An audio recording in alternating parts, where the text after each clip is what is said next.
नमस्कार, न्यूज के इकलौते फैमिली शो न्यूज की पाठशाला में आप सभी का बहुत स्वागत। मैं हूं सुशांत सिन्हा। ये वो पाठशाला जहां सबकी क्लास लगती है। और सबसे पहले आपको बताऊं कि आज कौन कौन सा चैप्टर खोलने वाला हूं। इमरजेंसी अलर्ट, सायरन, दिल्ली में मॉक ड्रिल, ट्रंप के चक्कर में फंसा मुनीर, मोदी पाकिस्तान को फिर कूटने वाले हैं, क्या क्या खबर आ रही। उधर अमेरिका ईरान भिड़ रहे, इधर भारत क्या पाकिस्तान पर एक्शन की तैयारी में है, क्या कुछ चल रहा है आज आपको बताऊंगा। ब्रह्मोस बराक मिसाइलें लेकर भारत ने समंदर में क्यों उतार दी वॉरशिप, मुनीर की एक गलती और पाकिस्तान साफ हो जाएगा क्या। उधर भारत की तैयारी, इधर पाकिस्तान में 500 रुपए के पार चला गया है पेट्रोल। शहबाज मुनीर का इलाज पब्लिक ही कर देगी क्या। ईरान में सेना घुसाने की तैयारी करते ट्रंप को महा झटका, अमेरिकी फौज में हड़कंप, इस्तीफे क्यों शुरू हो गए। ईरान ने एक और F-35 फोड़ दिया, अमेरिकी पायलट पकड़ लिया। ट्रंप की ऐसी ऐसी भयंकर बेइज्जती हो रही है कि दुनिया हंस रही। इसके अलावा राघव चड्ढा वर्सेस अरविंद केजरीवाल, क्यों मचा बवाल। राघव चड्ढा कौन सा तूफान लाने वाले हैं। स्वाति मालीवाल पर चुप्पी, राघव चड्ढा पर एक्शन। केजरीवाल के सामने क्या मुसीबत आ गई है। टीम केजरीवाल ने राघव चड्ढा को लेकर कौन सा खुलासा कर दिया है, आज इसके बारे में भी बताऊं। और आखिर में हमारा स्पेशल सेगमेंट, सोचा है कभी कि हनुमान जी ने जो रामायण लिखी थी उसे खुद ही समुद्र में क्यों फेंक दिया था। सोचे हैं कभी, बताऊंगा इसके बारे में। लेकिन पहले दिन भर की बड़ी खबरों का रिवीजन, उसके बाद पहला चैप्टर।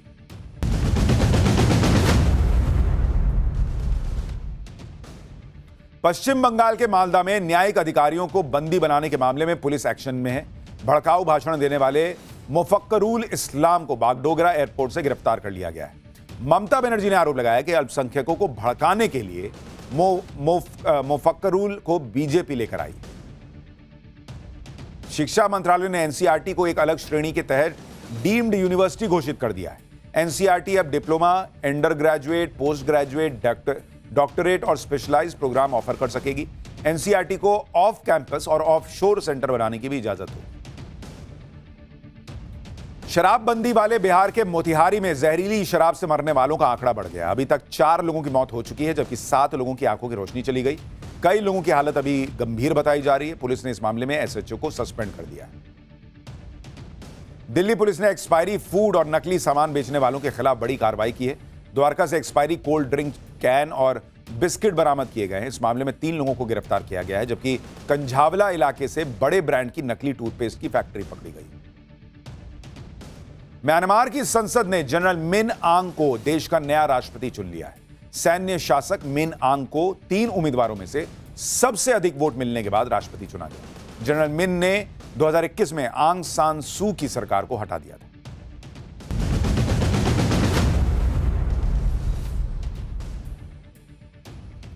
तो यह हो गया दिन भर का रिवीजन। है पाठशाला की पहली क्लास। इमरजेंसी अलर्ट, सायरन बज रहे हैं, दिल्ली में मॉक ड्रिल हो रही है, ट्रंप के चक्कर में फंस गया मुनीर, मोदी पाकिस्तान को फिर कूटने वाले हैं क्या।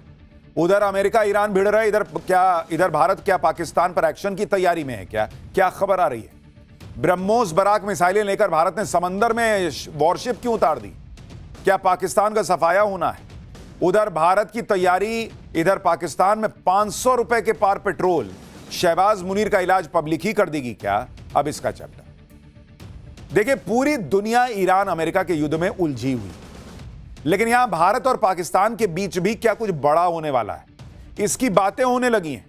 क्योंकि भारत ने तो पाकिस्तान को वार्निंग दे दी है कि युद्ध के माहौल के बीच अगर मुनीर ने कोई गलती की भारत को लेकर, तो भाई बहुत बड़ा कांड होगा और भारत का ऐसा एक्शन होगा जो कोई सोच नहीं सकता। भारत की इस वार्निंग के बीच ही आज नेवी ने भी अपनी ताकत दिखा दी। एक वॉरशिप आज नेवी में शामिल हो गई। एक परमाणु पनडुब्बी की भी तैयारी है बॉस। और यह सब ऐसे वक्त में हो रहा है जिस वक्त एक बड़ी लड़ाई समुद्री रास्तों को लेकर हो रही है। उस वक्त में भारत की नेवी का यह शक्ति प्रदर्शन खास तौर पर पाकिस्तान को बड़ा मैसेज है, क्योंकि पिछली बार ऑपरेशन सिंदूर में नेवी की मार खाने से पाकिस्तान बच गया था। लेकिन जो पिछली बार नहीं हुआ वो इस बार होकर रहेगा क्या, यह बात इंडियन नेवी बार बार पाकिस्तान को क्लियर कर रही। पाकिस्तान को लेकर जिस वक्त यह सब हो रहा है, उस वक्त आप यह भी देखिए कि कुछ जगहों पर मॉक ड्रिल भी भारत में होने लगी। वैसी ही मॉक ड्रिल जैसे ऑपरेशन सिंदूर के ठीक पहले हुई थी। ब्लैकआउट की तैयारी और किसी भी स्थिति से निपटने की पक्की तैयारी दिल्ली में हो रही है बॉस। वैसे तो यह सब कुछ एक मॉक ड्रिल था, लेकिन मॉक ड्रिल भारत में हुआ, पसीने पाकिस्तान के छूट गए। पाकिस्तान को यह डर सताने लगा कि कहीं नरेंद्र मोदी फिर पाकिस्तान को ना फोड़ दें। उसको लग रहा है उधर तो ट्रंप फंसे हुए हैं ईरान के साथ, अब कौन ही क्या करेगा, भारत मारने आया था। यानी कहीं ऐसा ना हो कि उधर पूरी दुनिया ईरान युद्ध देखती रह जाए, इधर पीएम मोदी पाकिस्तान का इलाज कर दें। पाकिस्तान के खौफ का लेवल इसलिए भी बढ़ गया क्योंकि जब दुनिया का ध्यान अमेरिका ईरान पर है, उस वक्त भारत अभी सैन्य ताकत को लगातार बूस्टर डोज दे रहा है। आज आपको बताऊंगा एक परमाणु पनडुब्बी और दूसरी तरफ जंगी जहाज समंदर में भारत ने अपनी ताकत को नई धार कैसे और क्यों दे दी। आईएनएस तारागिरी और आईएनएस अरिदमन की ताकत से पाकिस्तान क्यों घबरा गया। पाकिस्तान के रक्षा मंत्री ने क्या कह दिया, क्या उनको भी लग रहा है कि भारत मारने आने वाला है। भारत में कैसे युद्ध जैसे हालात से निपटने की मॉक ड्रिल हो रही है, मोदी के दिमाग में क्या चल रहा है। अगर पाकिस्तान फिर से किसी लड़ाई में कूदा तो क्या वहां पहले से जो हाहाकार मचा है, पेट्रोल की कीमत 500 के पार जा चुकी है, पाकिस्तान बचेगा नहीं क्या? क्योंकि वहां ऑलरेडी महंगाई का बम फट रहा। मुनीर शहबाज हर तरफ से फंस गए। आज पाकिस्तान और भारत के बीच अब क्या होने वाला है, ईरान अमेरिका युद्ध के बीच, इसकी बात करूंगा, लेकिन पहले एक झलक देखिए।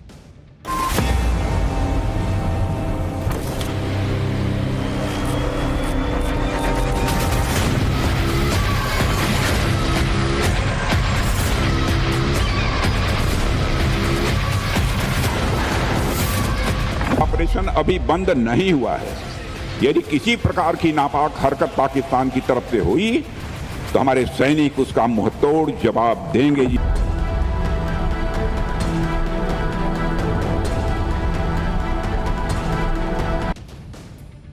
पाकिस्तान में तेल के लिए हाहाकार मचा है, लेकिन वहां सरकार और सेना डरी हुई है कि कहीं भारत तेल न निकाल दे उनका। इस वक्त दुनिया की नजर ईरान युद्ध पर है, लेकिन भारत और पाकिस्तान के बीच जो चल रहा है वो बड़ी बात है। भारत ने मुनीर को डायरेक्ट चेतावनी दी है कि किसी तरह की हिमाकत मत करना, वरना ऐसा एक्शन होगा जो सोचा नहीं। अब सवाल है कि इस भारत जो कह रहा है उसकी टाइमिंग जो है ना वो बड़ी इंपॉर्टेंट है। दरअसल ईरान युद्ध में मध्यस्थता का माहौल बनाकर पाकिस्तान बहुत उछल रहा है। मुनीर को लग रहा है कि उसके सिर पे तो ट्रंप का हाथ है। ईरान से मध्यस्थता के लिए ट्रंप को उसकी जरूरत है। ऐसे मौके का फायदा उठाकर मुनीर भारत के खिलाफ कोई हिमाकत कर सकता है, यह सोचकर कि ट्रंप पाकिस्तान को बचाने आ जाएंगे। लेकिन भारत ने कायदे से समझा दिया कि किसी गलतफहमी में मत रहना। एक बार राजनाथ सिंह, रक्षा मंत्री राजनाथ सिंह को सुनिए, फिर आपको बताता हूं कि भारत में ऐसा क्या क्या हो रहा है कि पाकिस्तान में हड़कंप मचा हुआ है। ईरान अमेरिका युद्ध के बीच जब दुनिया फंसी हुई है, रक्षा मंत्री का यह कहना कि पाकिस्तान कुछ कर सकता है हिमाकत, इसको लेकर कहा जा रहा है कि इसका मतलब कुछ तो इनपुट है, कुछ तो होने वाला है, क्योंकि यहां जमीन पर तैयारी भी वैसी ही दिख रही। देखिए, रक्षा मंत्री राजनाथ सिंह ने साफ कहा कि आज के हालात में पाकिस्तान को हिमाकत कर सकता है। उनका इशारा मुनीर की तरफ था, पाकिस्तान की आतंकी गतिविधि की तरफ था। हाल ही में पाकिस्तान के प्रधानमंत्री शहबाज शरीफ के पॉलिटिकल एडवाइजर को लश्कर के सरगना आतंकी हाफिज सईद के बेटे के साथ देखा गया। दोनों की एक तस्वीर सोशल मीडिया पर वायरल हो रही है। दावा है कि यह हाल की तस्वीर है। हाफिज सईद का बेटा तलहा सईद एक समारोह में शहबाज शरीफ के एडवाइजर राना सनाउल्लाह से हाथ मिला रहा है। दोनों के हाथ मिलाने की तस्वीरें वायरल हो रही हैं। अगर यह तस्वीर हाल की ही है जैसा दावा किया जा रहा है, तो सवाल उठ रहा है कि क्या पाकिस्तान भारत के खिलाफ कोई आतंकी साजिश रचने की फिराक में है? क्या ईरान युद्ध की आड़ में मुनीर कोई साजिश रच रहा है?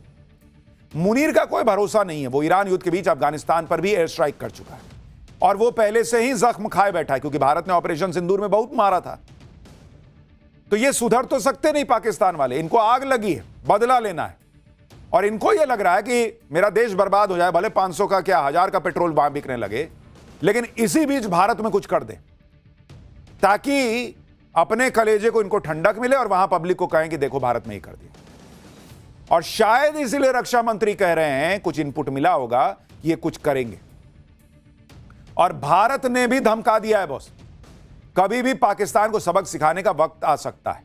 इसलिए आप देखिए कि जैसे ऑपरेशन सिंदूर के दौरान मॉक ड्रिल हुई थी, वैसी ही मॉक ड्रिल दिल्ली में हुई है। इसमें हवाई हमलों की चेतावनी वाले सायरन बजाए गए, ब्लैकआउट जैसे उपाय अपनाए गए, इमरजेंसी हालात में कैसे लोगों को सुरक्षित निकाला जाएगा, इसकी प्रैक्टिस हुई है। कल रात 8 बजे दिल्ली में 17 लोकेशन पर मॉक ड्रिल की गई। स्कूल में, कॉलेज में, रेजिडेंशियल कॉम्प्लेक्स में, सरकारी दफ्तरों में ड्रिल की गई। इस मॉक ड्रिल में Delhi police, Delhi fire service, NDRF, NCC, CRPF समेत कई एजेंसियों को शामिल किया गया। अब सवाल यह उठता है कि भाई यहां तो ईरान अमेरिका युद्ध में पूरी दुनिया फंसी है, अचानक भारत में मॉक ड्रिल क्यों शुरू हो? वैसी ही मॉक ड्रिल जो ऑपरेशन सिंदूर के पहले हुई थी। इधर रक्षा मंत्री राजनाथ सिंह पाकिस्तान को चेतावनी दे रहे हैं, दूसरी तरफ मॉक ड्रिल हो रही है। और इसके बाद यह चर्चा तेज हो गई कि क्या पीएम मोदी फिर से पाकिस्तान को फोड़ने वाले हैं, क्योंकि हाल के दिनों में सीसीएस की भी बैठक हो चुकी। मॉक ड्रिल देखकर पाकिस्तान के अलग होश उड़े हुए हैं, उसे ऑपरेशन सिंदूर याद आ रहा होगा। पाकिस्तान को डर है कि ऑपरेशन सिंदूर के 1 साल पूरा होने पर कहीं भारत फिर से पाकिस्तान को न ठोक दे। पाकिस्तान के रक्षा मंत्री ख्वाजा आसिफ कह रहे हैं कि अगली बार हमारी प्रतिक्रिया और भी ज्यादा सख्त और निर्णायक होगी। कोई भ्रम न रहे, हम तैयारी पूरी है, जवाब तेज, संतुलित और निर्णायक होगा। ख्वाजा आसिफ ने कहा कि राजनाथ जी ऐसे बयान दे रहे हैं ताकि दुनिया को यह यकीन दिला सकें कि वे भी प्रासंगिक हैं, जबकि पाकिस्तान इस समय दुनिया का ध्यान केंद्रित करने में सफल हो गया है। वहां कोई भी भारत को तवज्जो देने को तैयार नहीं। राजनाथ जी, अब समय आ गया है कि आप अपनी हैसियत के अनुसार बयान देना शुरू करें। अगर आप कोई परेशानी खड़ी करते हैं तो अल्लाह की मेहरबानी से हमारी सेनाएं आपको पहले से भी ज्यादा अपमानजनक तरीके से सबक सिखाएंगी। भारत के इतने दिन खराब नहीं हुए कि बिना किसी हैसियत वाला पाकिस्तान भारत के रक्षा मंत्री को हैसियत याद दिलाए। 2 कौड़ी का देश पाकिस्तान भारत को हैसियत याद दिलाए।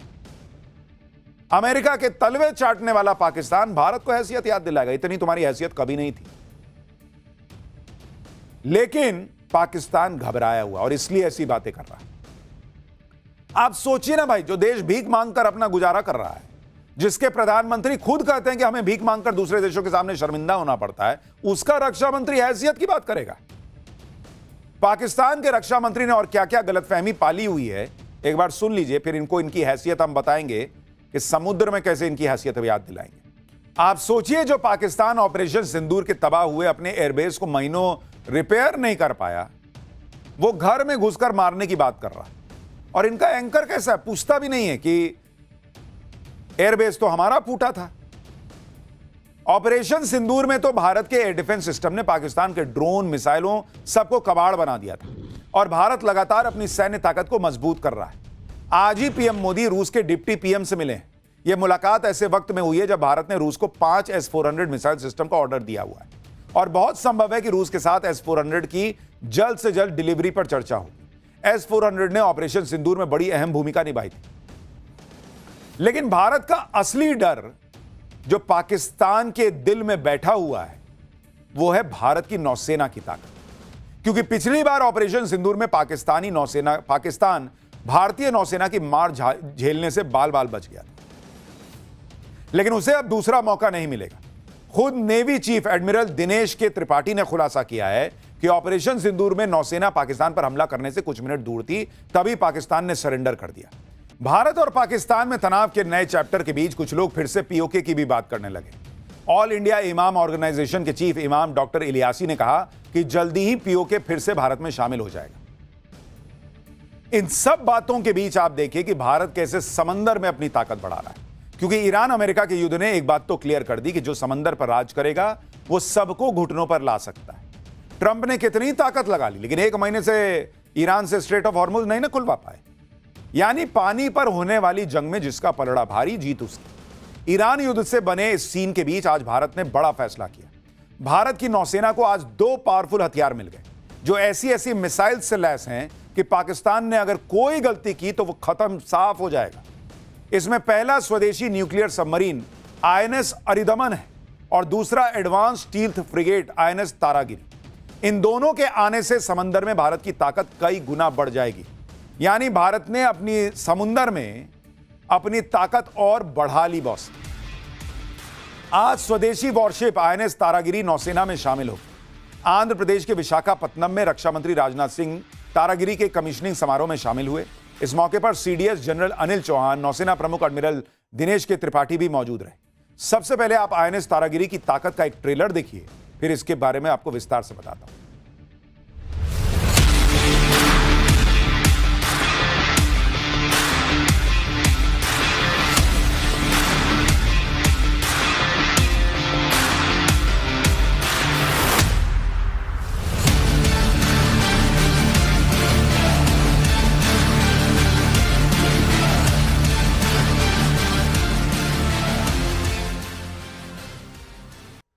आईएनएस तारागिरी स्वदेशी वॉरशिप है। रक्षा मंत्री राजनाथ सिंह ने बताया कि इस वॉरशिप को वॉरशिप डिजाइन ब्यूरो के इंजीनियर्स ने डिजाइन किया और Mazagon dock ship builders limited ने इसे तैयार किया।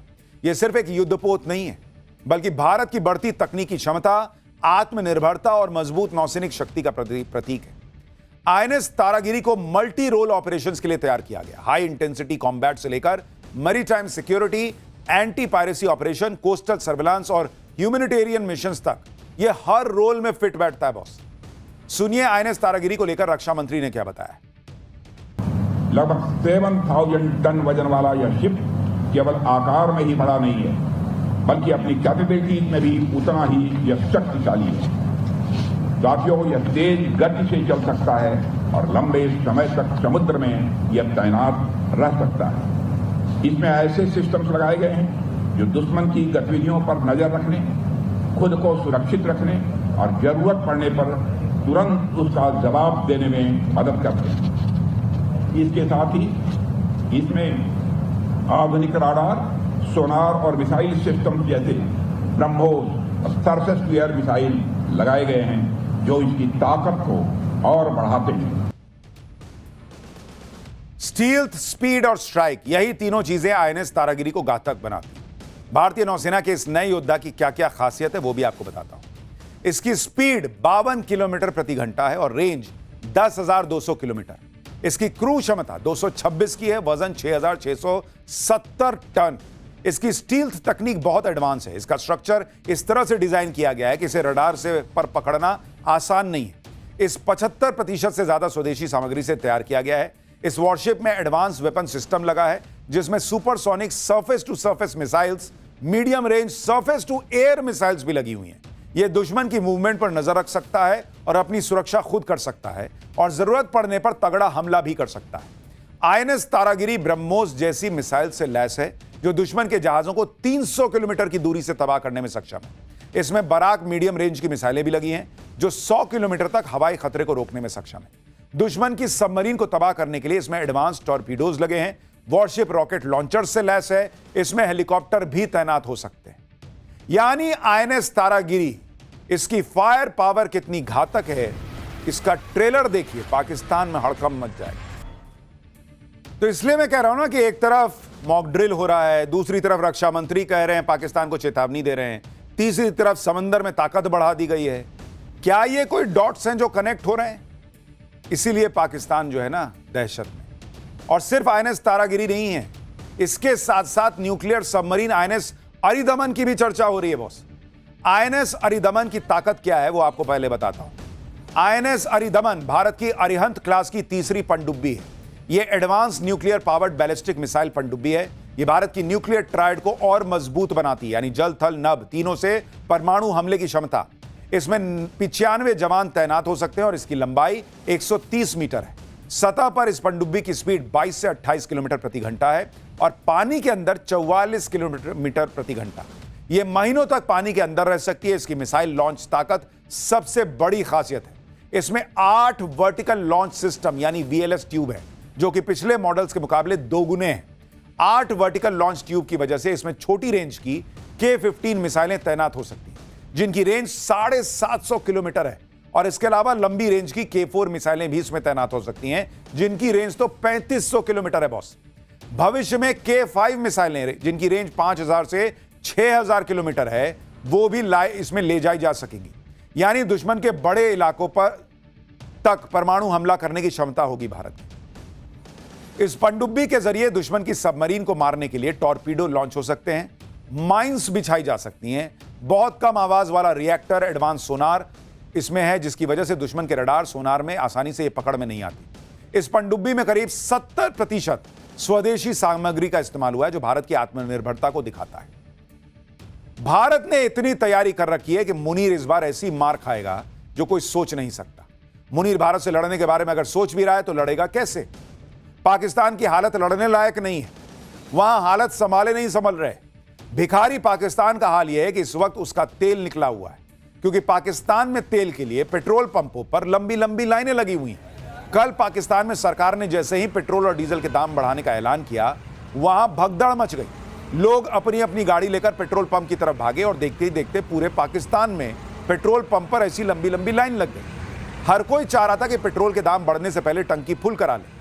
कुछ लोग तो बोतल लेकर पेट्रोल पंप पहुंच गए ताकि 1-2 लीटर ही सही, लेकिन दाम बढ़ने के पहले पेट्रोल तो मिले।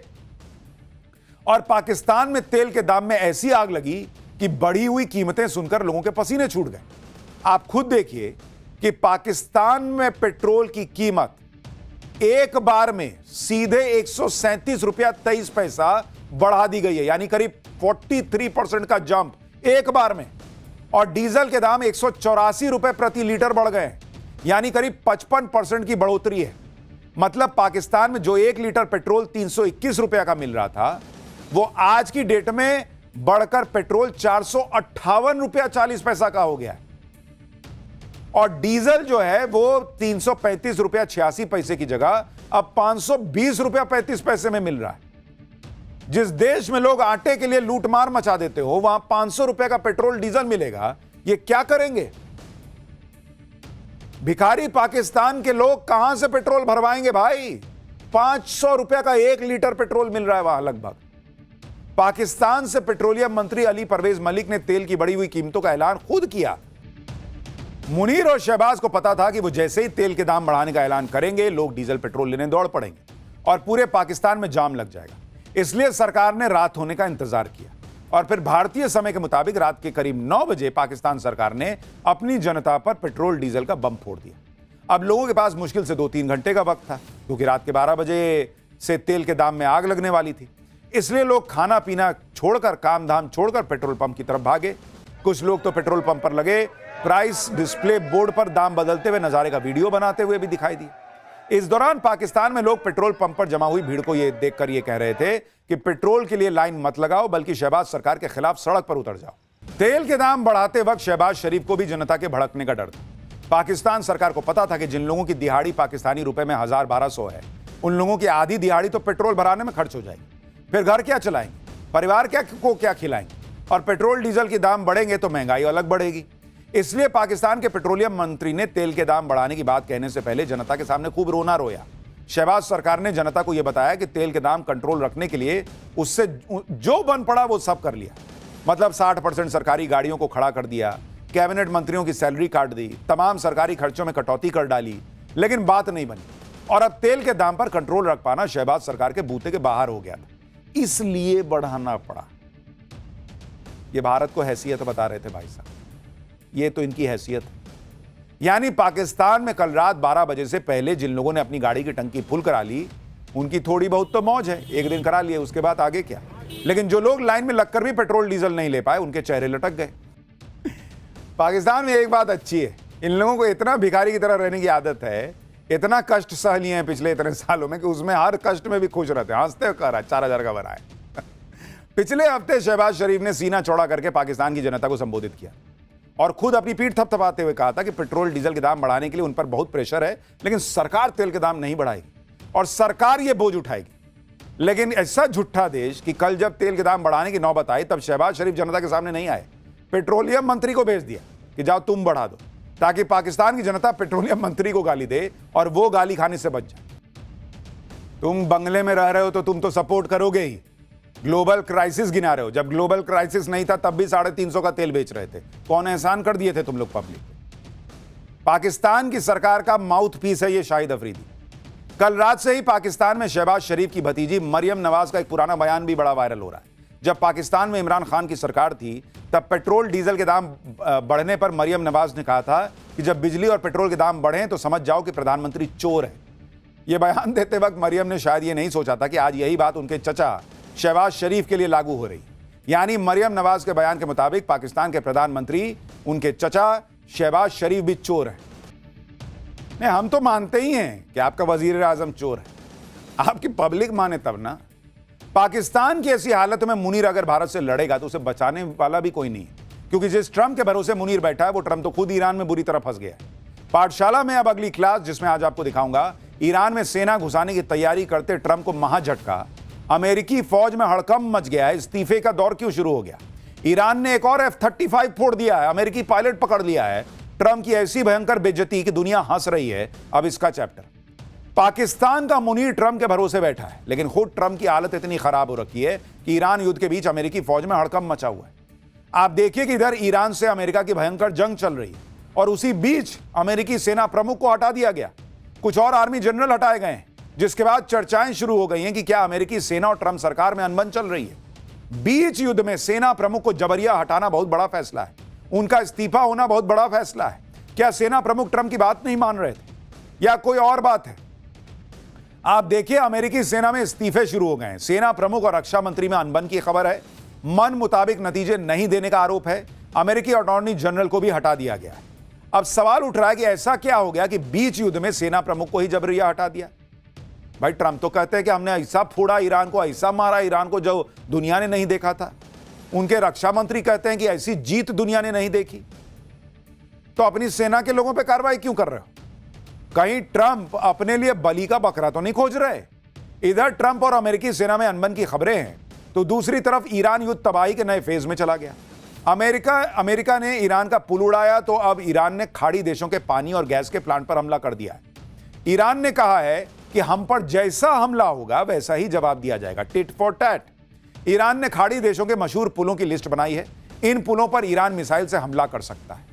यानी उधर से मारते ट्रंप हैं, उनकी सेना मारती है, और सेम वही चीज निकाल के ईरान जो है वो खाड़ी देशों में मार देता है, क्योंकि अमेरिका तक तो मारेगा नहीं, मार नहीं सकता।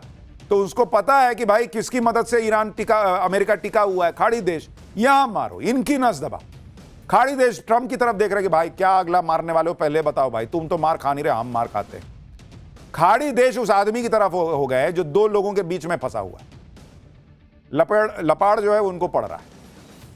यानी जैसे को तैसा ईरान के हमलों से खाड़ी देशों का इंफ्रास्ट्रक्चर तबाह हो जाएगा, लेकिन ट्रंप को इससे क्या ही फर्क पड़ रहा?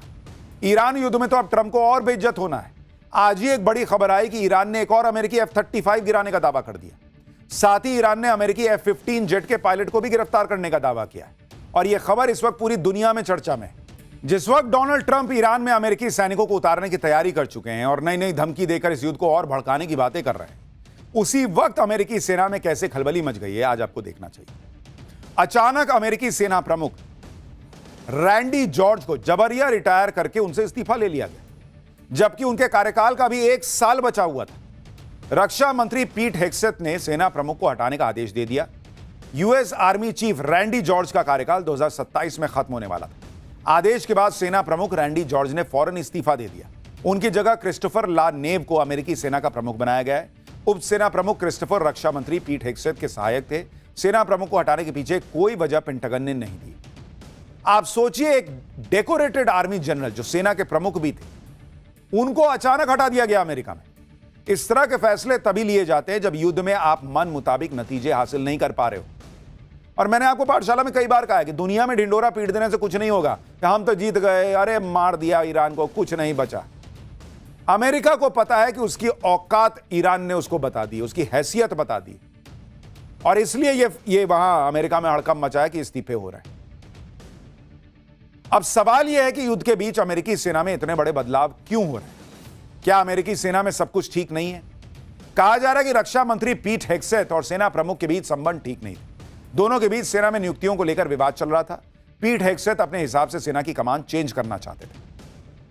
ये बातें अमेरिकी मीडिया में छप रही। साथ ही यह भी चर्चा हो रही कि ईरान में ग्राउंड ऑपरेशन को लेकर पीट हेग्सेथ और सेना प्रमुख में एक राय नहीं थी। इसी वजह से सेना प्रमुख को हटा दिया गया। यानी दो चीजें तो क्लियर हो गई, अमेरिका ग्राउंड फोर्स घुसाने की तैयारी कर रहा है, और दूसरा, सेना प्रमुख भी नहीं चाहते कि भाई वहां पर सेना घुसे, इसलिए उनको हटाओ, दूसरे को लाओ, फिर घुसाओ। अमेरिका में सिर्फ सेना प्रमुख को ही नहीं हटाया गया, बल्कि कई और आर्मी जनरल्स को हटा दिया गया। और ट्रंप इतने पर ही नहीं रुकने वाले। चर्चा है कि अमेरिका में बड़े पैमाने पर अधिकारियों को हटाया जाएगा। नेशनल इंटेलिजेंस चीफ तुलसी गबार्ड भी हटाई जा सकती हैं, कहा जा रहा है। FBI चीफ काश पटेल हटाए जा सकते हैं। आर्मी सेक्रेटरी डेनियल ड्रिस्कॉल भी हटाए जा सकते हैं, और लेबर सेक्रेटरी लोरी चावेज डिरेमेर को भी हटाने की खूब चर्चा है। लेकिन इतने लोगों को हटाने से अच्छा है कि अगर डोनाल्ड ट्रंप खुद हट जाएं तो दुनिया का भला हो जाए। सच बता रहा हूं, डोनाल्ड ट्रंप आप खुद इस्तीफा दे दीजिए, देखिए दुनिया में सब ठीक होने लग जाएगा। लेकिन कहां तो ट्रंप ईरान में रिजीम चेंज करने चले थे भाई साहब, कहां अमेरिका में धड़ाधड़ इस्तीफे हो रहे हैं। लोग कह रहे हैं रिजीम चेंज तो अमेरिका में होने लगा है। ट्रंप जिस तरह से लोगों को फायर कर रहे हैं, हटा रहे हैं, क्या यह संकेत है कि चीजें अब ट्रंप के कंट्रोल से बाहर हो चुकी? ईरान युद्ध में फंसे ट्रंप अब क्या बलि का बकरा खोज रहे हैं जिसके ऊपर वो सारा ठीकरा फोड़ सके? क्योंकि अमेरिका में ट्रंप की साख रसातल में पहुंच गई। ईरान युद्ध के अलावा ट्रंप एप्स्टीन फाइल मामले में घिरे हुए हैं और अब ट्रंप ने अमेरिकी अटॉर्नी जनरल पाम बॉन्डी को भी हटा दिया है। एप्स्टीन फाइल केस को हटाने के तरीके से ट्रंप नाराज थे। मामले की जांच और दस्तावेजों को ठीक से हैंडल नहीं किया गया कहा जा रहा है। एप्स्टीन केस को ढंग से हैंडल नहीं करने के आरोप में अटॉर्नी जनरल को हटा दिया या फिर ट्रंप के मन मुताबिक काम नहीं करने की सजा अटॉर्नी जनरल को दी गई। अमेरिकी सेना और प्रशासन में बदलाव की वजह से ट्रंप की खिंचाई हो रही। उधर ईरान युद्ध में भी ट्रंप की किरकिरी हो रही। ईरान ने अमेरिका के सबसे एडवांस्ड माने जाने वाले फाइटर जेट F-35 को ही मार गिराने का दावा ठोक दिया। भाई हड़कंप मच गया, F-35 मार दिया। ईरान की मीडिया ने इससे जुड़ी तस्वीरें भी जारी की जिसमें एक फाइटर जेट को टारगेट करते हुए दिखाया गया और हमले के बाद जमीन पर गिरे फाइटर जेट के टुकड़ों को भी दिखाया गया। यही नहीं, ईरानी मीडिया ने तो यह भी दावा किया कि IRGC ने अमेरिका के F-35 फाइटर जेट के पायलट को भी पकड़ लिया है और इसके लिए ईरान की तरफ से कुछ तस्वीरें जारी की गई जिनमें मार गिराए गए अमेरिकी फाइटर जेट की इजेक्शन सीट होने का दावा किया गया। हालांकि पहले ईरान ने दावा किया कि अमेरिकी पायलट पकड़ लिया है, फिर कहा गया कि जो भी पायलट को जिंदा पकड़ेगा उसे इनाम दिया जाएगा, जिसके लिए ईरान के टीवी चैनल्स पर वहां के लोगों से अपील की गई। क्योंकि इजेक्शन सीट वहां दिख रही है तो इनको पता है कि पायलट भी यहीं कहीं होगा। इसका मतलब पायलट इनकी पकड़ में नहीं आया, कह रहे हैं कि पकड़ो तो इनाम देंगे, लेकिन इनको पता है कि पायलट है तो ईरान में।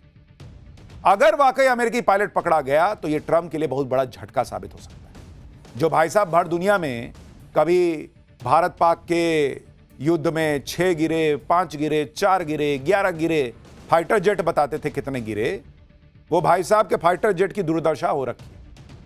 पायलट उनका वहां ईरान में फंसा हुआ है। ईरान में अमेरिकी जेट का गिराया जाना और उसके पायलट का ईरान में होना, यह इस वक्त दुनिया की सबसे बड़ी खबर है और इसी पर लोग बात कर रहे हैं क्योंकि अब अमेरिकी सेना ने ईरान में घुसकर फाइटर जेट के पायलट को बचाने के लिए रेस्क्यू ऑपरेशन शुरू कर दिया है। अमेरिकी सेना के ब्लैक हॉक हेलीकॉप्टर और हर्क्यूलिस C-130 प्लेन ईरान की सीमा में उड़ान भरते नजर आए। अमेरिकी सेना के अधिकारियों ने भी इस बात की पुष्टि की है कि ईरान ने अपने एयर स्पेस में उसका एक फाइटर जेट मार गिराया है और फाइटर जेट के क्रू को वापस लाने के लिए सर्च एंड रेस्क्यू ऑपरेशन जारी है। हालांकि अमेरिका को यह भी डर है कि ईरान रेस्क्यू ऑपरेशन में लगे उसके हेलीकॉप्टर और दूसरे प्लेन को निशाना बना सकता है। ईरान की सेना इससे पहले भी अमेरिका का एक F-35 फाइटर जेट गिराने का दावा कर चुकी है। उस वक्त अमेरिका ने बिना देर लगाए ईरान के दावों को खारिज कर दिया था, लेकिन इस बार F-35 क्रैश होने पर जिस तरह हड़कंप मचा है वो बता रहा है कि अमेरिका के लिए कितना बड़ा झटका है, क्योंकि F-35 को अमेरिका का सबसे आधुनिक और शक्तिशाली विमान बताया जाता था। खूब अमेरिका ढिंडोरा पीटता था कि F-35 है मेरे पास। ईरान ने फोड़ दिया, जमीन पे गिरा हुआ है। यह अमेरिका की 5वीं पीढ़ी के स्टील्थ फाइटर जेट के वर्चस्व के लिए बड़ा झटका है। हालांकि अमेरिका से अभी इस बात की पुष्टि नहीं हुई है कि यह विमान F-35 ही है या F-15 है या कोई और, लेकिन फाइटर जेट गिरा है यह तो कहा जा रहा है। अमेरिका मान रहा है कि उसका फाइटर जेट ईरान में गिरा है और फाइटर जेट के पायलट और क्रू वहां है या नहीं पता। वहीं ईरान अमेरिकी फाइटर जेट मार गिराने के बाद ट्रंप को और चिढ़ा रहा है। कहा जा रहा है कि अमेरिकी फाइटर जेट को हॉर्मूज के पास केशम आइलैंड में मार गिराया गया है, यानी अब युद्ध की आंच हॉर्मूज तक पहुंच गई है। अमेरिका ने स्ट्रेट ऑफ हॉर्मूज में केशम आइलैंड पर हमला किया। केशम आइलैंड ईरान के लिए बहुत ज्यादा महत्वपूर्ण है। यहीं से ईरान हॉर्मूज से गुजरने वाले जहाजों पर नजर रखता है। अमेरिकी हमले के बाद केशम आइलैंड को भारी नुकसान भी हुआ है। मैप के जरिए आपको दिखा रहा हूं कि केशम आइलैंड कितनी इंपॉर्टेंट लोकेशन पर है। आप देखिए कि केशम आइलैंड और लरक आइलैंड के ठीक बीच में ईरान ने टोल बूथ बनाया हुआ, देख रहे हैं वहां पर। इसी से होकर जहाज गुजर रहे हैं, जहां से कथित तौर पर ईरान पैसे भी ले रहा है। केशम आइलैंड पर हमले के बाद आज ट्रंप ने हॉर्मूज पर नया बयान भी दिया। ट्रंप ने कहा कि जल्दी हम स्ट्रेट ऑफ हॉर्मूज को आसानी से खुलवा देंगे, आप वहां से तेल लीजिए और अमीर बन जाइए। हॉर्मूज दुनिया के लिए तेल का बड़ा कुआं साबित होगा। अब ट्रंप कह रहे हैं कि हॉर्मूज आसानी से खुल जाएगा, जबकि पहले तो कह रहे थे कि हॉर्मूज से हमारा क्या मतलब। ट्रंप ने चीन को भी लपेट लिया, कहा कि हॉर्मूज में से सबसे ज्यादा तेल चीन का आता है, तो इसकी सुरक्षा चीन को करनी चाहिए। एक तरफ Donald Trump straight of Hormuz को खुलवाने का दावा करते करते थक गए। अब तो लगता है कि उनके दावों पर खाड़ी देशों का भी भरोसा उठ चुका है। इसलिए हॉर्मूज स्ट्रेट खुलवाने का प्रस्ताव लेकर खाड़ी देश यूएनएससी चले गए, यूनाइटेड नेशन सिक्योरिटी काउंसिल। वहां पर भी उनको बड़ा झटका लगा है। दरअसल बहरीन की अगुवाई में खाड़ी देशों ने यूएनएससी में पेश करने के लिए एक प्रस्ताव तैयार किया। इस प्रस्ताव में स्ट्रेट ऑफ हॉर्मूज को खुलवाने के लिए ज्वाइंट मिलिट्री एक्शन को मंजूरी देने की मांग रखी गई। लेकिन प्रस्ताव पर वोटिंग से पहले ही रूस, चीन और फ्रांस ने सैन्य कार्रवाई वाले पॉइंट पर सवाल उठा दिया और वोटिंग होने पर वीटो लगाने की बात कह दी। खबर है कि इसके बाद प्रस्ताव के फाइनल ड्राफ्ट से सैन्य कार्रवाई का जिक्र हटा दिया गया, जिस पर कल यूएनएससी में वोटिंग हो सकती है। इस बीच ईरान अमेरिका युद्ध अब नए और खौफनाक फेज में पहुंचता दिख रहा है। दोनों तरफ से मिसाइल और ड्रोन अटैक का निशाना अब सैन्य ठिकानों से आगे बढ़कर इंफ्रास्ट्रक्चर तक चला गया है। अमेरिका और इजराइल ने मिलकर ईरान के सबसे बड़े पुल पर अटैक किया। इस अटैक में ईरान के करज शहर में बना B1 ब्रिज 2 टुकड़ों में टूट गया। ईरान के इस पुल की पूरी तरह ध्वस्त होने के लिए अमेरिका और इजराइल की तरफ से 2 बार हमला किया गया। हमले के बाद हुए जबरदस्त धमाकों से वहां धुएं का गुबार उठता नजर आया। इस पुल को इसी साल शुरू किया गया था और इसे खाड़ी देशों का सबसे ऊंचा पुल माना जाता है। 136 मीटर ऊंचा यह पुल करीब 1 किलोमीटर लंबा है, जिसे ईरान के सबसे बेहतरीन मॉडर्न इंफ्रास्ट्रक्चर प्रोजेक्ट्स में से एक माना जाता है। इस पुल को बनाने में करीब 3800 करोड़ रुपए खर्च हुए थे। इसे ईरान की राजधानी तेहरान और करज के बीच भीड़ कम करने और देश के उत्तरी इलाकों से कनेक्टिविटी बेहतर बनाने के लिए बनाया गया था। अमेरिका के हमले के बाद ईरान का यह पुल कैसे बीच से टूट चुका है, आप तस्वीरें देखिए। ट्रंप ने अपने सोशल मीडिया अकाउंट पर ईरान का पुल गिराए जाने का वीडियो भी शेयर किया। इसके साथ ही ट्रंप ने ईरान को एक और भयंकर तबाही से बचने के लिए वार्निंग दे दी। ट्रंप ने लिखा कि ईरान का सबसे बड़ा पुल ढह गया है, अब इसका दोबारा इस्तेमाल नहीं हो पाएगा। अभी और भी बहुत कुछ होना बाकी है। अब वक्त आ गया है कि ईरान कोई डील कर ले, इससे पहले कि बहुत देर हो जाए और उस देश का कुछ भी ना बचे जो अभी भी एक महान देश बन सकता है। क्यों भाई, तुम तो कह रहे थे ईरान हमसे डील कर रहा है, मेरी बात चल रही है, मेरी डील हो रही है, अब कह रहे हैं कि डील कर लो नहीं तो कुछ नहीं बचेगा। एक और मैसेज में ट्रंप ने लिखा कि उनकी सेना, जो अब तक दुनिया की सबसे बड़ी और सबसे ताकतवर सेना है, उसने ईरान में जो कुछ बचा है उसे खत्म करना अभी शुरू नहीं किया है। अब पुल निशाना बनेंगे, फिर इलेक्ट्रिक पावर प्लांट बनेंगे, फिर ईरान की नई सरकार की लीडरशिप जानती है क्या करना और करना ही है, वो बहुत ही जल्द है करना होगा। ट्रंप युद्ध शुरू करने के बाद से हर दिन ईरान को एक धमकी दे देते हैं, लेकिन इस बार भी ट्रंप की धमकी का ईरान पर कोई असर होता नहीं दिख रहा। उल्टे अमेरिकी एयर स्ट्राइक में अपना सबसे बड़ा पुल गिराए जाने से ईरान और भड़क गया। ईरान ने ईंट का जवाब पत्थर से लेने का ऐलान कर दिया। ईरानी मीडिया के मुताबिक IRGC ने खाड़ी देशों के अहम और मशहूर पुलों की एक लिस्ट जारी कर दी, जिन्हें जल्दी ही निशाना बनाया जा सकता है। ईरान की हिट लिस्ट में कुवैत में शेख जाबेर अल अहमद अल सबा समुद्री पुल, सऊदी अरब को बहरीन से जोड़ने वाला किंग फहद काजवे पुल, संयुक्त अरब अमीरात में शेख जायद पुल और शेख खलीफा पुल, जॉर्डन में किंग हुसैन पुल, दामिया पुल और अब्दौन पुल के नाम शामिल हैं। यानी ईरान कह रहा है कि तुम मारो, मैं तुम्हारे दोस्त मार दूंगा, तुम मेरे पुल तोड़ो, मैं खाड़ी देशों के पुल तोड़ दूंगा, मैं मरूंगा लेकिन तुम्हारे खाड़ी देश के दोस्तों को मार के जाऊंगा। डोनाल्ड ट्रंप की सनक के चक्कर में खाड़ी देश बर्बाद हो रहा है, पूरी दुनिया में महंगाई का असर हो रहा है। यह आदमी की सनक ही खत्म नहीं होती बॉस, रोज उठ के नया नाटक, रोज उठ के नया नाटक। एक तरफ ईरान की सेना ने खाड़ी देशों के बड़े और अहम पुलों की हिटलिस्ट जारी की, वहीं ईरान के विदेश मंत्री अरागची ने भी दो टूक कह दिया कि ईरान किसी हाल में सरेंडर नहीं करेगा। उन्होंने पुल पर हुए हमले को अमेरिका के नैतिक पतन की शुरुआत बताते हुए ट्वीट किया कि अधूरे ब्रिज समेत दूसरे सिविलियन स्ट्रक्चर्स पर हमले ईरान को सरेंडर के लिए मजबूर नहीं कर पाएंगे। यह सिर्फ दुश्मन की हार उसके नैतिक पतन को दिखाता है। हर पुल और इमारत को और मजबूती से बना लिया जाएगा, जिसकी भरपाई कभी नहीं हो पाएगी। वो अमेरिकी साख को हुआ नुकसान है। यानी ईरान कह रहा कि हम तो पुल बना लेंगे, हम बिल्डिंग बना लेंगे, लेकिन तुम्हारी जो इज्जत की धज्जियां उड़ा दी अमेरिका की, वो कैसे रिपेयर करोगे? तुम्हारे जो इज्जत के तार तार कर दिए, उसको क्या सिलोगे बैठ के डोनाल्ड ट्रंप? अमेरिकी सुपर पावर स्टेटस को ईरान ने ऐसा डेंट दिया है बॉस, जिससे अमेरिका शायद ही कभी रिकवर कर पाए। ट्रंप बड़ी बड़ी बातें कर रहे हैं, ईरान ट्रंप की धमकी का जवाब मिसाइलों से दे रहा है। आप देखिए कि इजराइल के पेटा टिकवा शहर पर ईरान ने बैलिस्टिक मिसाइल से हमला कर दिया। ईरान की मिसाइल भयंकर तेजी से गिरी, जोरदार धमाका हुआ और सब कुछ हिल गया। ईरान ने इजराइल पर मिसाइल से हमला किया, जिसे रोकने के लिए इजराइल के 12 इंटरसेप्टर लॉन्च हुए, लेकिन इजरायली इंटरसेप्टर ईरान की मिसाइल नहीं रोक पाए और ईरान की मिसाइल जोरदार धमाके के साथ नीचे गिर गई। ईरान क्लस्टर मिसाइल से भी इजराइल पर हमला कर रहा है। इसमें टारगेट पर पहुंचने से पहले मिसाइल से दर्जनों एक्सप्लोसिव अलग अलग निकलते हैं और टारगेट को तबाह कर देते हैं। ईरान ने इजराइल के हाइफा शहर पर भी जोरदार हमला किया। ईरान की मिसाइलों के हमले से हाइफा सिटी में भयंकर तबाही मची है। गाड़ियों में आग लग गई है, जगह जगह धुएं का गुबार दिख रहा है। ईरान की सेना ने हाइफा को टारगेट करते हुए मिसाइल लॉन्च करने के वीडियो जारी किए। ईरान धड़ाधड़ हमले कर रहा है, मिसाइल ड्रोन दाग रहा है, जबकि ट्रंप के मुताबिक तो ईरान की मिलिट्री पावर खत्म हो चुकी थी। तो वो कहां से मार रहा है?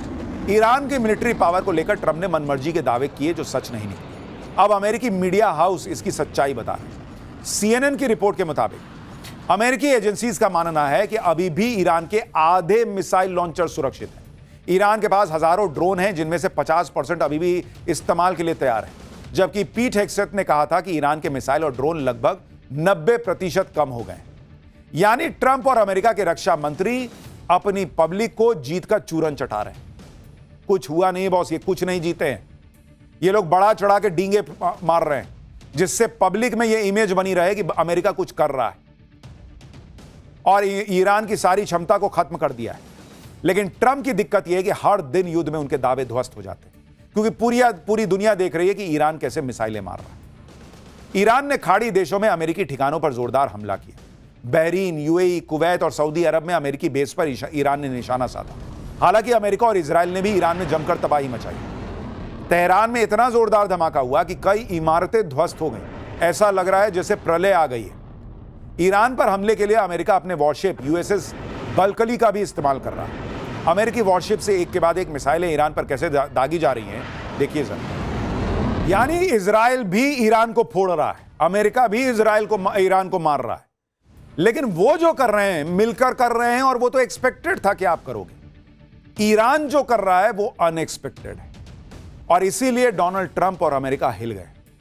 और भगवान के लिए डोनाल्ड ट्रंप को कुछ सद्बुद्धि आए, और अगर वो इस युद्ध को रोक दें, कुछ बातचीत कर लें, स्ट्रेट ऑफ हॉर्मूज खुल जाए, तो शायद दुनिया का कुछ भला हो जाए।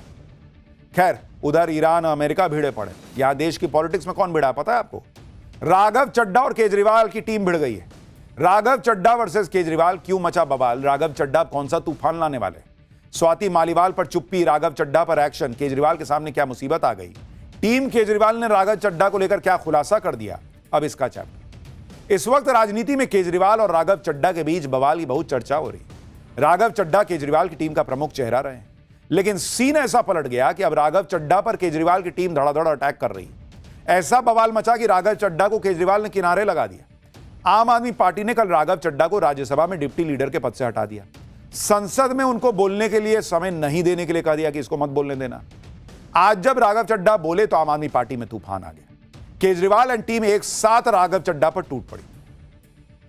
जिस बात को कल तक छिपाया जा रहा था, आज एक सुर में राघव चड्ढा पर आरोप लगाया गया। लेकिन अभी भी यह साफ नहीं हो पाया कि राघव चड्ढा पर एक्शन आखिर हुआ क्यों। सवाल उठ रहे हैं कि क्या अरविंद केजरीवाल से बनी दूरी राघव चड्ढा को भारी पड़ गई? क्या संसद में आम जनता के मुद्दे उठाना राघव चड्ढा को भारी पड़ गया? क्या राघव चड्ढा को उनकी बढ़ती लोकप्रियता भारी पड़ गई? राघव चड्ढा आम आदमी पार्टी में दूसरे स्वाति मालीवाल साबित हो रहे हैं, जिन्हें पार्टी से तो नहीं निकाला गया है, लेकिन साइडलाइन जरूर कर दिया गया। आम आदमी पार्टी के नेता आरोप लगा रहे हैं कि राघव चड्ढा पार्टी लाइन से अलग चल रहे हैं, बीजेपी के करीब जा रहे हैं, डर गए हैं। लेकिन राघव चड्ढा को कोसने वाली उनकी पार्टी यह नहीं बता पाई कि स्वाति मालीवाल पर फिर एक्शन क्यों नहीं लिया, जबकि तो वो भी तो पार्टी लाइन से अलग चल रही है। राघव चड्ढा ने आज अपनी पार्टी पर क्या आरोप लगाए? उन्होंने क्यों कहा कि मेरी खामोशी को मेरी हार मत समझिएगा? वो कौन सा तूफान लाने वाले हैं? क्या होने वाला है? आम आदमी पार्टी में मचे इस घमासान का एक ट्रेलर देखिए, फिर पूरी खबर और अंदर की बात बताते हैं।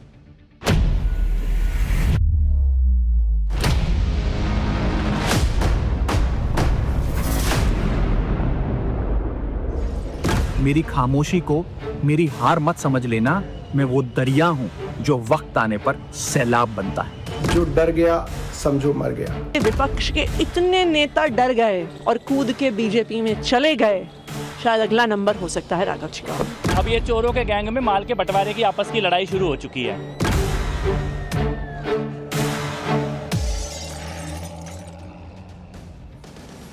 राघव चड्ढा को आम आदमी पार्टी ने राज्यसभा के डिप्टी लीडर पद से हटा दिया, तो आज राघव चड्ढा खुलकर सामने आ गए।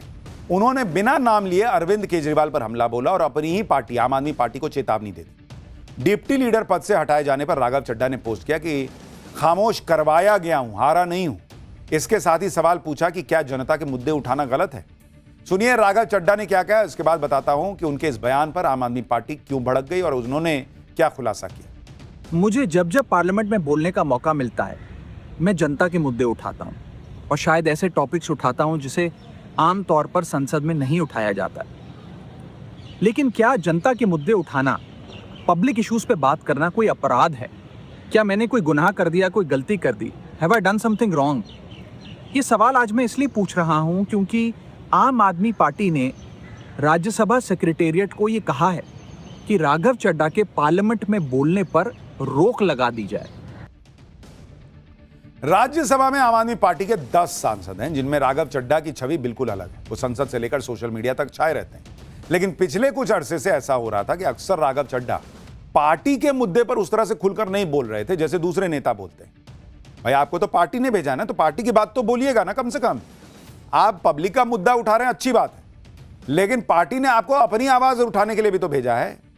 यही बात आम आदमी पार्टी को खटक रही थी। अभी तक तो कोई खोलकर कुछ नहीं बोल रहा था, लेकिन अब राघव चड्ढा भी खुलकर बोल रहे हैं, उधर से केजरीवाल की टीम भी खुल के बोल रही है। आज जब राघव चड्ढा ने आरोपों का पुलिंदा खोला तो आम आदमी पार्टी के नेता भी खुलकर बोलने लगे। सुनिए सौरभ भारद्वाज ने क्या कहा। राघव भाई, अभी आपका वीडियो देखा, हम सब लोग अरविंद केजरीवाल जी के सिपाही हैं और हमने तो एक ही बात सीखी थी, जो डर गया समझो मर गया। हम सबको तो लोगों के मुद्दे उठाने थे, सरकार की आंख में आंख डाल के। पिछले कई अरसे से मैंने देखा आपने कोई भी मुद्दा सदन में नहीं उठाया जिसमें आपने प्रधानमंत्री या भारतीय जनता पार्टी की सरकार से प्रश्न किया हो। ऐसे डर की राजनीति कैसे चलेगी? यानी आम आदमी पार्टी कह रही है कि राघव चड्ढा वहां पर मौजूद हैं राज्यसभा में आम आदमी पार्टी के सांसद के तौर पर, लेकिन वो मोदी सरकार से कुछ पूछते ही नहीं, पार्टी लाइन पर चलते ही नहीं। पार्टी कहती है कि भाई सीईसी के खिलाफ प्रस्ताव लाना है, साइन करो, साइन नहीं करते। पूरा विपक्ष बहिष्कार करता है, वो बहिष्कार में शामिल नहीं होते। तो पार्टी कह रही तो आपको भेजा किस बात के लिए? एक वक्त था जब राघव चड्ढा को अरविंद केजरीवाल का सबसे करीबी और भरोसेमंद लोगों में गिना जाता था। आखिर अब ऐसा क्या हो गया कि दोनों के बीच दूरी बन गई? फिलहाल अरविंद केजरीवाल इस पर खामोश हैं, लेकिन उनके बाकी नेता राघव चड्ढा पर वैसे ही हमलावर हैं जैसे स्वाति मालीवाल के साथ हुआ था। आम आदमी पार्टी के नेता अब राघव चड्ढा पर आरोप लगा रहे हैं कि वो बीजेपी के करीब हो जाते जा रहे हैं। आम आदमी पार्टी के नेताओं ने कहा है कि राघव चड्ढा प्रधानमंत्री नरेंद्र मोदी से डरते हैं।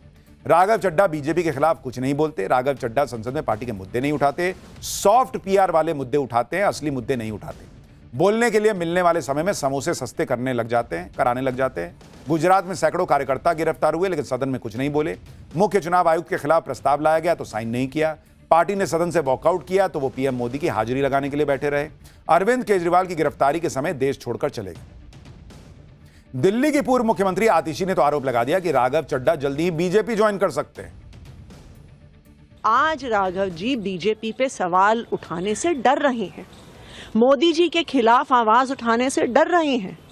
और शायद आज ऐसा लगता है कि 2 साल पहले जब अरविंद केजरीवाल जी की गिरफ्तारी हुई थी तो उन्होंने जिस प्रकार से कहा था कि मेरी आंखों का ऑपरेशन है, इस वजह से मैं भारत से बाहर हूं, शायद तब भी वो मोदी जी से डर गए थे। मुझे ऐसा लगता है कि शायद जिस तरह से विपक्ष के इतने नेता डर गए और कूद के बीजेपी में चले गए, शायद अगला नंबर हो सकता है राघव जी का। हालांकि खाली आम आदमी पार्टी में ही भूकंप नहीं आ रखा है। अभी बोलते बोलते यहाँ स्टूडियो की लाइटें हिल रही, लग रहा भूकंप आया है। अभी थोड़ी देर में कंफर्म करेंगे। पूरी पार्टी राघव चड्ढा पर हमलावर है। आरोपों की पूरी लिस्ट बना ली है, पार्टी विरोधी काम करने तक के आरोप लगा दिए, लेकिन राघव चड्ढा अलग ही लेवल पर है। उनके दिमाग में कुछ अलग ही चल रहा है। आज उन्होंने अपनी पार्टी के नेताओं को चेतावनी दे दी कि अपने अगले कदम के बारे में हिंट भी दे दिया। सुनिए एक बार। लोगों ने आज पार्लियामेंट में मेरे बोलने का अधिकार मुझसे छीन लिया, मुझे खामोश कर दिया। मैं उन्हें भी कुछ कहना चाहता हूं। मेरी खामोशी को मेरी हार मत समझ लेना। मेरी खामोशी को मेरी हार मत समझ लेना। मैं वो दरिया हूं जो वक्त आने पर सैलाब बनता है। राघव चड्ढा कह रहे हैं वो वक्त आने पर सैलाब बन जाएंगे, तो किसको बहा के ले जाएंगे? ऐसा क्या करने वाले हैं? एक्शन होने के बाद राघव चड्ढा बड़ी बड़ी बातें तो कर रहे हैं, लेकिन उन्होंने ये नहीं बताया कि पार्टी के लिए उन्होंने इतने दिनों में किया क्या। अगर पार्टी ने उन्हें राज्यसभा भेजा था तो उन्होंने पार्टी के कौन से मुद्दे सदन में उठाए? जबकि आप देखिए कि आम आदमी पार्टी ने राघव चड्ढा को कहां से कहां तक पहुंचाया। 2012 में राघव चड्ढा ने दिल्ली लोकपाल आंदोलन के दौरान राजनीतिक यात्रा की शुरुआत की। 14 में आम आदमी पार्टी के नेशनल प्रवक्ता बन गए। 2015 में पार्टी के सबसे युवा कोषाध्यक्ष बने। 2020 में दिल्ली के राजेंद्र नगर सीट से विधानसभा चुनाव जीते। 2020 में ही दिल्ली जल बोर्ड के उपाध्यक्ष बने। 2022 में राज्यसभा के सबसे युवा सांसदों में शामिल हुए। आम आदमी पार्टी के नेता यही आरोप लगा रहे हैं कि वो सदन में कभी भी पार्टी के मुद्दे नहीं उठाते। कभी तो पार्टी की भी बात करेंगे। सुनिए संजय सिंह क्या कह रहे हैं। दिल्ली में हम लोगों ने देखा किस तरीके से चुनाव आयोग का दुरुपयोग हुआ। पंजाब का मुद्दा होता है, उस वक्त आप खामोश रहते हो, नहीं बोलते हो, मोदी के खिलाफ आवाज नहीं निकालते हो। तमाम वो मुद्दे जो जनहित के हैं, देश से जुड़े हुए हैं, पार्टी से जुड़े हुए हैं, पार्टी के कार्यकर्ताओं से जुड़े हुए हैं, गुजरात में पार्टी के कार्यकर्ताओं को पीटा जाता है, मारा जाता है, उस पर नहीं बोलते। राघव चड्ढा अपना तर्क दे रहे हैं, लेकिन आम आदमी पार्टी की तरफ से कहा जा रहा है कि संसद में ऐसे कई मौके आए जब राघव चड्ढा पार्टी के व्हिप के खिलाफ चले गए। आज पंजाब के मुख्यमंत्री भगवंत मान ने तो यहां तक कह दिया कि उन्हें ऐसा लगता है कि राघव चड्ढा कॉम्प्रोमाइज्ड हैं। समोसिਆਂ ਦਾ ਰੇਟ ਜਾਂ ਕੋਈ ਕਿਸੇ ਡਿਲੀਵਰੀ ਜਿਹੜੀ ਹੈ ਪੀਜੇ ਦੀ ਉਹ 30 ਦੀ ਬਜਾਏ 40 ਮਿੰਟਾਂ 'ਚ ਹੋ ਜਾਣੀ ਚਾਹੀਦੀ ਹੈ। ਐਦਾਂ ਦੇ ਮੁੱਦੇ ਚੱਕੂਗਾ ਫਿਰ लगूगा नहीं, ਤੁਹਾਨੂੰ शक नहीं होगा कि किसी और पास से तो किसी और स्टेशन तो बोल रहे हैं। सर आपको लग रहा है कि कॉम्प्रोमाइज है राघव चड्ढा? आप मानते हैं कि वो कॉम्प्रोमाइज है? हाँ जी। आम आदमी पार्टी के नेता राघव चड्ढा पर बैक टू बैक फायरिंग करते जा रहे हैं पॉलिटिकल, लेकिन स्वाति मालीवाल पर आज तक किसी ने कुछ नहीं कहा। ना उन्हें राज्यसभा से हटाया गया, जबकि यही स्वाति मालीवाल आम आदमी पार्टी और अरविंद केजरीवाल पर फायर रहती है। स्वाति मालीवाल ने केजरीवाल के निजी सचिव पर मारपीट का आरोप लगाया था, जिसके बाद वैभव कुमार को गिरफ्तार तक किया गया था। उन्होंने केजरीवाल पर यमुना नदी को नाला बनाने की अनुमति देने तक का आरोप लगाया। यमुना की सफाई के लिए आवंटित 7,500 करोड़ रुपए के दुरुपयोग का आरोप लगाया। सफाई के मुद्दे पर उन्होंने अरविंद केजरीवाल के घर के बाहर कचरा फेंका। अरविंद केजरीवाल पर पंजाब में सरकारी कैंप कार्यालय को करोड़ों खर्च करके बंगले में बदलने का आरोप लगाया। तो वो तो खुला आरोप लगा रही हैं, फिर भी उन पर एक्शन नहीं हुआ। राघव चड्ढा पे हो गया। लोग पूछ रहे हैं ऐसा क्यों, और ये भी पूछ रहे हैं कि क्या अगला एक्शन स्वाति मालीवाल पर होगा। लेकिन कई सूत्रों का कहना है कि बड़ी वजह यही है कि राघव चड्ढा बहुत दिनों से पार्टी के लिए पार्टी की आवाज नहीं बन रहे थे, और इसलिए वो नाराजगी का लेवल यहां तक पहुंच गया कि उन पर यह एक्शन। अब सवाल यह है कि क्या वो चुनाव के पहले बीजेपी या कांग्रेस में जाएंगे, ये वक्त बताएगा।